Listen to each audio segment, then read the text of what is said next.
here, Nicole Scott from Mobile Geeks at the Geneva Auto Show with Dahlmann. Hello. Hey. So today we're going to be talking about what's going on with electric cars at the Geneva Auto Show.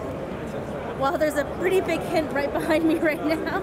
We've got the Audi e-tron Q4. It's a Q4. Yeah, it's the Q4. It's a totally new one. The totally new Q4. Yeah. All right, so we can see that it's actually got a very nice front hub here. The grille. It's very Audi. It's very Audi. It's a bit, if you look at it very closely, you can see that the front is a bit shorter because what's missing, of course, the engine is missing. This is a fully battery electric car with the reach of, I think, 450 kilometers or something around. It's a concept car still, but as I heard from some people from Audi, that's maybe coming to production next year, and in the way you see it right here. It looks really close to how it is now. It's maybe some things like the rims, or we might see some like small style changes. Very small, but basically this is it. The new Q4 e-tron. This is the third car Audi is showing in like half a year. That's true. Because they started with the e-tron last year in San Francisco. Yeah. Showed it for the first time. We test drove it last year in December in Abu Dhabi. If you look at the playlists everywhere, you can find it. We will provide you a link, of course, in the description. And then there was the e-tron GT, which we also tried out in Los Angeles some weeks ago. And now they are a bit surprising everybody with the Q4, which was not like, okay, we knew that it was something that was coming up from Audi, but it was... But the pace is quite fast. It's like really kind of like one after the other after the, and we've known that their plan was to electrify their whole line for a little while. But now it feels like, okay, are you guys ready for this? Because we're not maybe ready for this. This is a lot of cars. And you can also see, because the e-tron is, of course, the first car, and it's like a little bit expensive. I think it was €78,000, $75,000 without taxes in the States. But this one should be a little bit more affordable, not so expensive. We haven't got any figures, so we don't know. But it should be a little bit less expensive than the e-tron. It's an interesting thing that Audi is pushing so much forward because they are, if you look around here at Geneva Auto Show, you see a lot of petrol fuel cars, obviously. But of course you could see there's also a lot of going on with e-cars.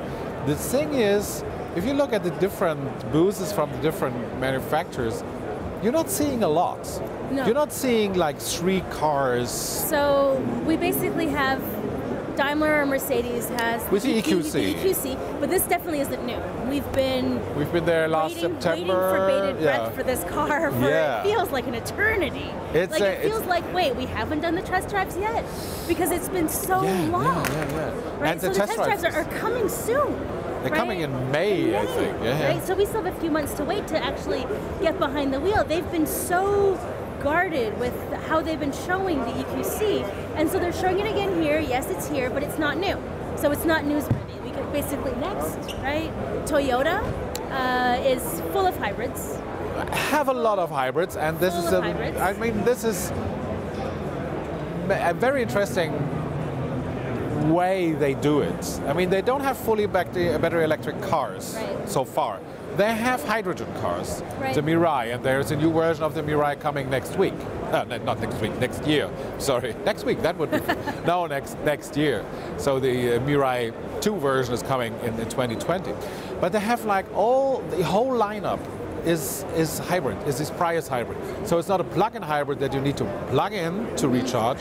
It's a hybrid that is recharged by your engine and by your brakes or recuperation, etc. And if we're being honest, the Japanese guys are the only ones who are really doing any kind of electrification car that's gone mainstream, right? Yeah. The Nissan Leaf, right, is very popular in Canada. Yeah, same here. Same here. It's very popular. And then Toyota has the Prius. So I would say that the Prius and the Leaf are like one of the two big ones that in my social circle anyways, all of my soccer moms bought one. Well, and that may be a bit different too in the States and Canada, because in Europe you have the Renault Zoe, which is the best-selling electric car at all, and you have the BMW i3, of course, which is, I think, second best, and you have the Volkswagen which e-tron. is just so ugly, though. I mean, I'm so sorry. I've been, like, I see it around. Like, it's in LA, it's here, it's everywhere, and it's so ugly. Like, how did they do that? How did they come out with an electric car that's just that ugly? I tried to talk to some BMW guys, and they never got an answer to me. But back to Toyota. So what they're doing is not battery electric cars at the moment. So they're planning some, but they're not have anything out yet. Honda has an interesting concept. They showed it 2 years ago at the first time in Frankfurt, the Honda E concept. It looks like an old Golf from the 70s. But it's a really cool car. And they told me 2 years ago that they were like thinking about bringing this car like it was. And now they have a new version of it here in Geneva. And it looks not exactly, but nearly the same to what I saw in Frankfurt, or what they showed in the last weeks and months on different shows. So, and it should come on the market in 2022. So this is a new car. It's a 4-door car. It's a very small car. It's like the size of a Polo, maybe. Okay. So it's not a huge car. So it won't have like a big battery, but it will be enough for commuting and driving around in the city. So now VW also showed a concept car, the Buggy. Now I've only seen photos. So what is going on with this adorable green Buggy? Well, I mean, the Buggy was one thing that made Volkswagen really famous in the States. That's true. Actually, it was not their idea. It was an idea by a tuner from California, I think named Meyer or so, who built the first one in the 60s, somewhere in the 60s. So it was built up on the frame of a Beetle, and then they put it this kind of buggy style. Everybody knows that, these kind of dune car, dune buggy, dune car. And so they made now a new version, an all-electric version, based on the ID platform, which is coming out, or the ID is coming out next year. It's interesting to see what they're playing around with. I mean, they have the van, which is obviously an interesting thing. They have the Buggy now. They have the ID. They have the ID Vision. They have so many different IDs now, versions, which is a nice thing, because they are playing around with some stuff. We're still waiting for the first electric car from Volkswagen, because it's there. Like, they have the e-Golf, they have the e-Up, but they are not produced anymore, and they were like a compromise of what they had. They were a compromise because when you design an electric car, you need to create it from the ground up, because the battery goes along the whole base of the chassis. And so what they did is they just retrofitted a petrol car. Right, so they took a traditional gas car and they're like, let's just put the battery here. And so the car itself was very unbalanced for the driver. Like this seemed to be a little bit of the You couldn't fit in a big battery, for example. Then you still had the drivetrain tunnel, which you don't need in an electric car because you don't have any drivetrain, you don't have any gearbox, etc. So they have a new platform, the MAB platform, which they sell also to other manufacturers. They just announced, I think today, that they're selling it to a company called Ego, which is over there, which is a German company. They built the first all-electric kind of delivery van. And they sold that to Deutsche Post. And now they have an old small car, which they showed, I think, last year the first time. And now they bought the MAB platform. Okay. So they can use the MAB platform to build a new car, which is quite interesting. That Volkswagen is selling the platform to other manufacturers. Well, now one of the interesting things that I've always found when I talk electric with other journalists who I feel like know a lot more than I do, they always kind of say, well, when Volkswagen finally puts out their electric car, it's going to change the game. Yeah. Right? Like, why? Like, why specifically is it when Volkswagen enters the market that it'll be game-changing? They are the biggest manufacturer in the world. I mean, with Toyota. So they're always like around the head-to-head, they're selling over 10 million cars. Okay. So they know how to make cars To scale. to sell and also scaling up in the numbers. They know how to do it. They know what kind of customer they have. They know that their customer don't want to spend 50,000 euros or cannot afford to spend 50,000 euros for a car. So they know they have to do it cheap, but they also have to have the quality. Now, that's what they can do. Let me just play devil's advocate for a little bit. Now, Tesla came on the scene a few years ago, and they basically shook up the entire automotive industry, right? Yeah. Everyone changed the way that they were playing the game because of what Tesla did. Now, was what you're saying feels a little bit old guard legacy, like because they used to know how to make cars, they will know how to make. I'm with you. You get what I'm saying. In manufacturing terms, they know what to do, and I think it's really hard for them that somebody's beating them because they know how to build a car. They know how to build the whole shell. The other thing is, and I'm totally with you on that, is the software. And the software it's very interesting because the software drives so much of a car nowadays. It also drives the way how much energy your car consumes. Right. Because there was a test some weeks ago from a German car rental.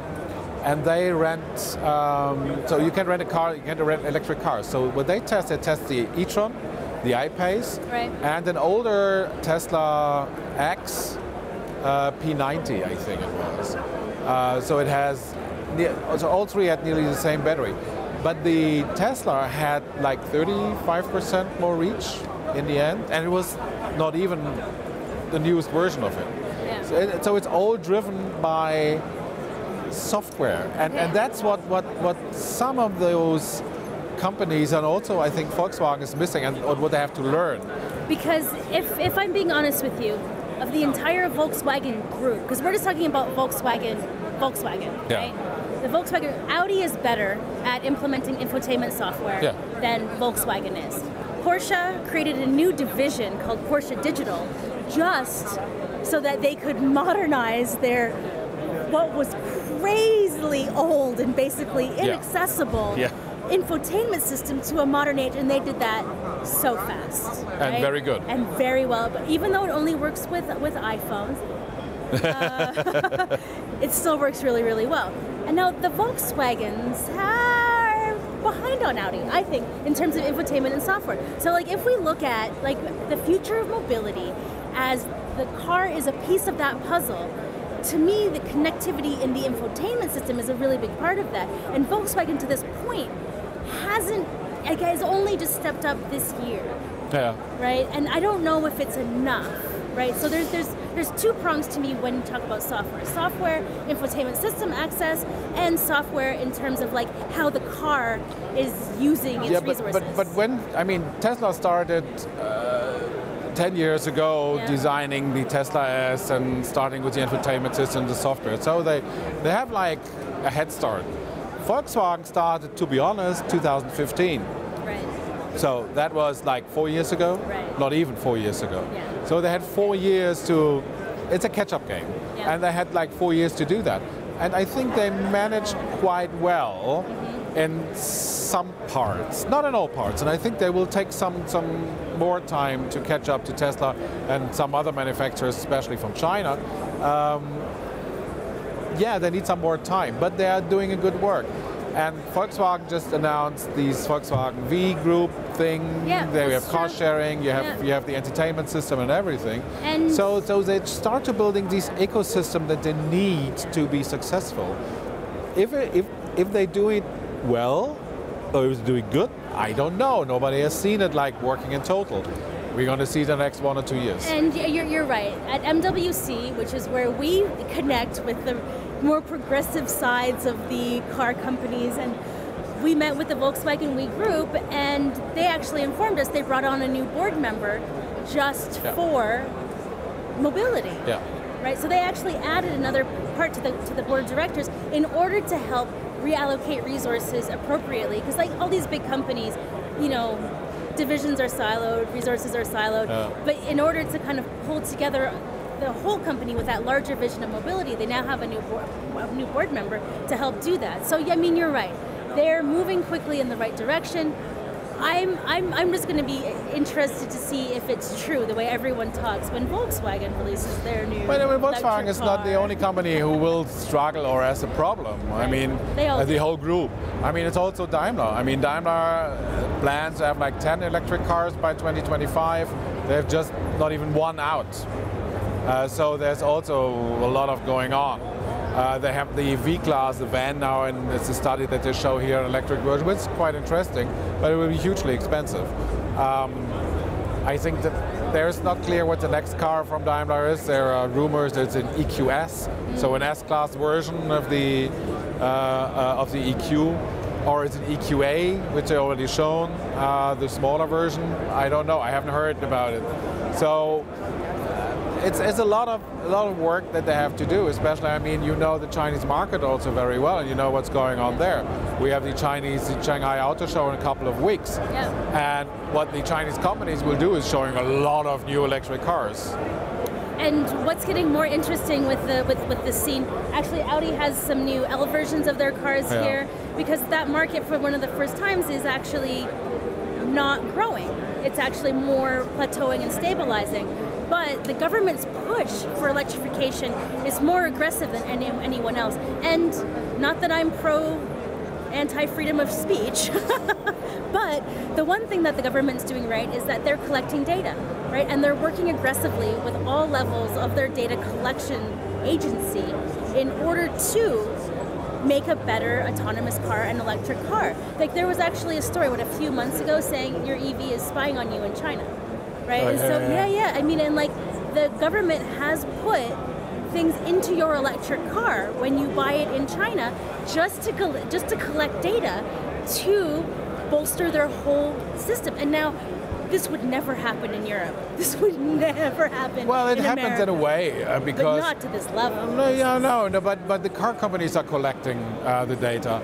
And what you have now is like BMW and Daimler announced that they throw together their autonomous development because they understand it doesn't make sense to develop the same thing twice. Yeah.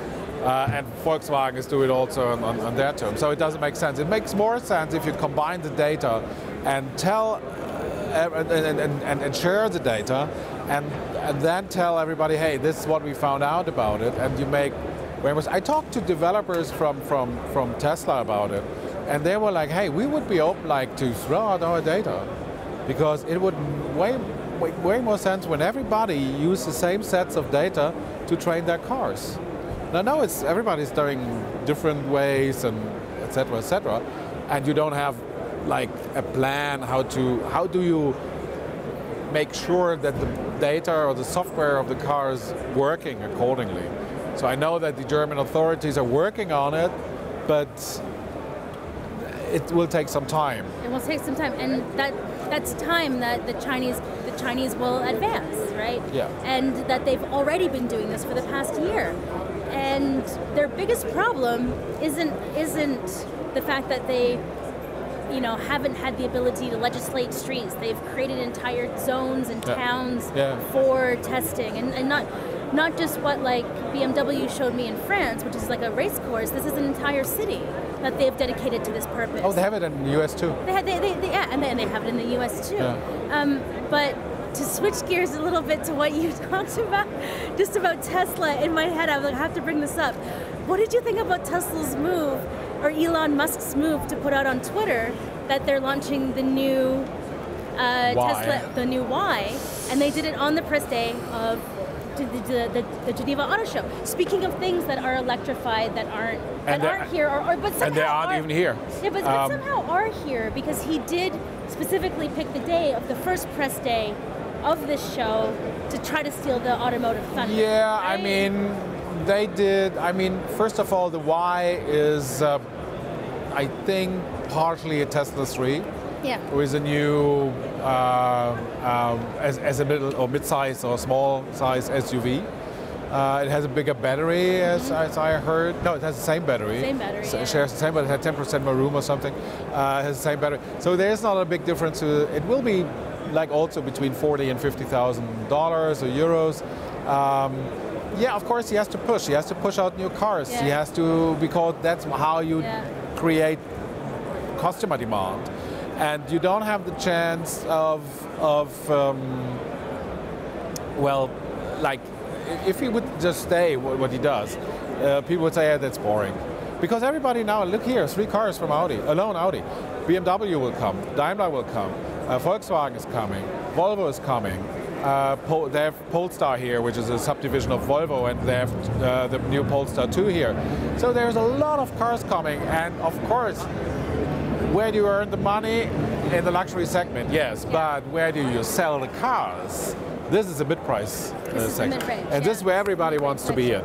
Yeah, just like phones. Everyone needs to be in the mid-range. Yeah. Luxury is about creating a brand reputation, but it's only to kind of enable that sales moment for the mid-range, I think. Right. And yeah, of course, because normally you do these kind of top to bottom. So you put in the technology in your most expensive cars, and then put it slowly into the lesser expensive. What's interesting, what Daimler did last year when they put the MBUX system in the A-Class, and not in the, I think the C-Class was the next refresh or something. And even the new Sprinter had the MBUX system before you can get it in the S-Class. Amazing. There was some technical reason behind it, and I heard the new S-Class is coming out next year, 2020, and they start to show it in 2019.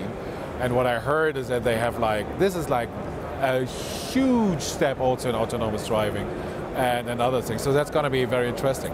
But if you go back here to Geneva and what we see here, I mean, we also have to say it is not as much people as we used to see here. Yeah, it's not as much manufacturers we used to have here. Okay. So there's a trend of car shows going downwards, which we have a whole video about. But I want to ask, right? When you were talking about how the luxury segment is the segment that we see all the new stuff released in. Now, how I can't even comprehend that the technology isn't the showcase here, right? If the high point for luxury is, you know, the finer points in life, and people who love luxury love having the latest tech and having how is Geneva not about tech? Exactly. It just blows my mind. I mean, look at this new Q4 concept, or look at this beautiful e-tron GT over there. They're looking great. Yeah. But they're also about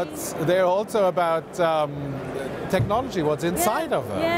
And you have a fingerprint sensor in the new e-tron GT. And you have so much different stuff. And this is maybe why we're filming this at the Audi booth and not another one. Yeah, this could be one of the reasons we're at this booth. But on the other hand, Audi, you don't see the technology. That's true. You don't see it. That's true. I mean, when we went for the e-tron in San Francisco, they had a whole hall dedicated to the technology of the e-tron. There were I think 10 booths or 12 booths with the battery and with the electronics and with the drive and with the electric motors and everything. So there was a whole hall full of technology. Yeah. You could fill out this whole booth with the technology of the e-tron, where you see cars. And I think the manufacturers and also the people who organize the shows must learn that cars are just a part of the ecosystem now. It's not car alone that you put on the road and drive and that's it. Cars are evolving, they're evolving all the time. And what you want to have in your car is also updates. Updates, yes. Like in your phone. I need all the updates in my life. I can't be out of date. What is that? Yeah. So you need the updates. Not at all. Nobody shows it. Yeah.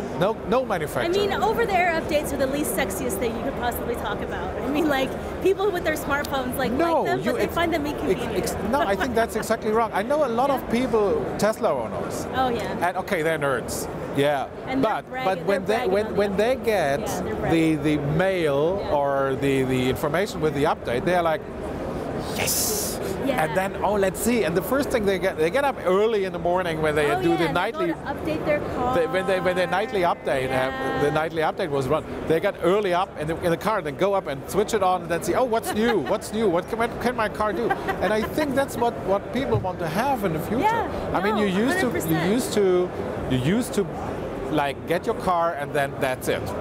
When you drove it from the dealer, you bought it, drove it away. It was old. But this is new. You can get new stuff. This is one of the ways that Tesla really is succeeding. They're delivering all the updates, and they're not bragging about it. Actually, they're just putting them out. Like when the multi-camera system came out, everyone was waiting, and then suddenly, like, it was just there. It was there, yeah. Right? Tesla users are constantly discovering new features, which makes them want to engage with the car. Right? So like things are coming out, things are being released. Oh, this is suddenly there, which gives like you a really personal and interactive experience with your vehicle, which generally with other manufacturers you feel like you're just a victim of their update cycles or of their software. Whereas when you're driving a Tesla, you're like an active participant of the experience, discovering new things all the time. Right? It's two completely different philosophies. Exactly, and that's why, I mean, we can wrap it up a bit for that. It's going a bit long. Because that's why we have we see the electric cars, and we see what we have. You can't see what kind of amazing technology is behind it, because you just see the shell that is covering the technology. Exactly. It's a beautiful shell, but it's a shell, and that's one thing. The other thing is. Maybe car shows also need to be more interactive for the people who are coming in.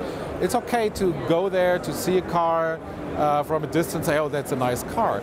But again, it's just a shell. You maybe want to know what under the shell. I mean, Volvo might have been taking it a little bit far when they did the car show or their booth with no car. Oh yeah. Right? Where was that? In LA. In LA. Yeah. So they had a booth with no car, right? Because they were all about. That was a bit too far. But at the same time, it shows you where things are going within this industry and how Geneva as a car show maybe needs to pick things up a little bit. Every car show, every car show. Yeah, not also. I mean, it's Frankfurt, it's Detroit, it's Shanghai, it's Paris. So the big auto shows need to scale it up and need to think about how to integrate and how to invite maybe Qualcomm, 5G, or carriers like Samsung and so on and so on. So that they can also show their technology and say, hey, this is our technology in this car, and your phone is in this car, etc.